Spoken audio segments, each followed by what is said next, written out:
Okay, that's good. Hello, what's that? Hi. Awakening of Sons. What is that? Hello, what's the time? Oh, it's Awakening of Sons. Awakening of Sons. Which one is Awakening of Sons? What's the time? Don't tell me it's Awakening of Sons. Awakening of Sons. Oh, you've not heard about the Awakening of Sons?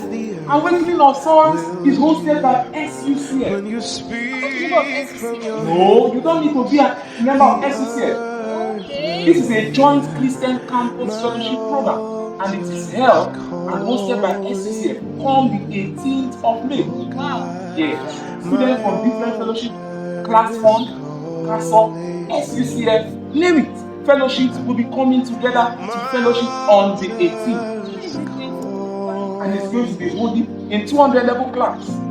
Yes, Faculty of Law, that's where it's going to be holding. And you will not want to miss out. 18th of May!